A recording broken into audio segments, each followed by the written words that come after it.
Imagine if the United States had armed conflicts with both Mexico and Canada at the same time. That gives you some sense of what Israel is facing these days. Fighting resumed Monday between Israel and Hezbollah, its enemy to the north, after a heavy exchange of fire over the weekend.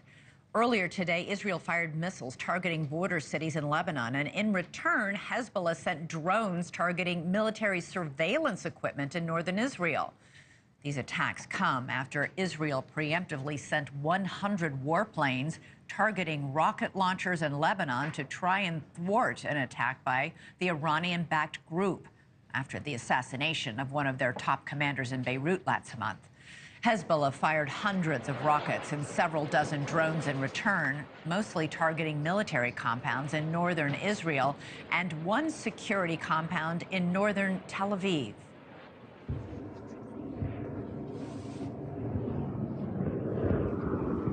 The result was an early morning barrage of rockets lighting up the night sky over northern Israel that was short-lived and ended with both sides actually declaring victory. Now to the south, to the war in Gaza, where ceasefire talks are said to be continuing between Israel and Hamas to strike a deal to end the military conflict and return the remaining hostages home. Talks have gone on for the last 4 days, but no deal has been reached. Joining us now is Sharon Haskell, a member of Israel's Knesset. Sharon, thank you so much for being here. Hezbollah says its retaliatory attack is over, and for now, at least, it's done. So where do things stand at the moment? What is intelligence telling the Israeli cabinet? Well, first of all, Elizabeth, thank you so much for having me on the show. Look, since the 7th of October, Hezbollah has been attacking Israel on a daily basis. Don't forget, just a few weeks ago, they massacred 12 children who only went out to play soccer in a soccer field and were brutally murdered by Hezbollah. We have 60,000 Israeli citizens who have been evacuated from their homes. They are literally refugees. And so we actually went yesterday into a preemptive step in order to stop an imminent full-scale attack by Hezbollah. Right. But it doesn't mean... And you've said it was a success. In other words, right now, Hezbollah says, okay, we're done. Do you not trust that? Do you think they're, in fact, not done?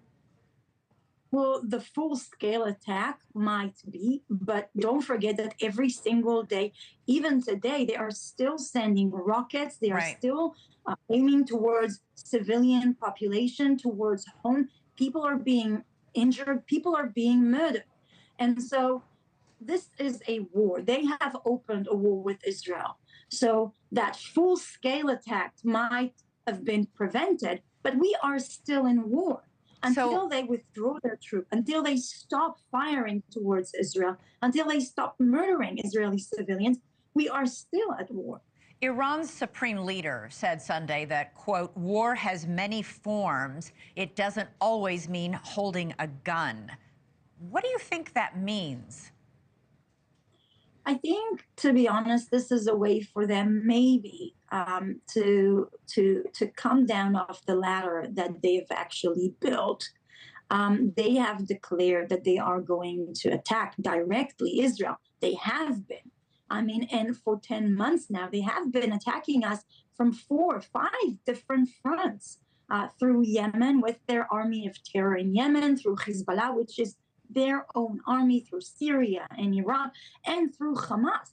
And they've attacked us directly. So I think that what it really means is that Iran will continue to attack us through their proxies, through their armies who are based in other countries, but they may delay that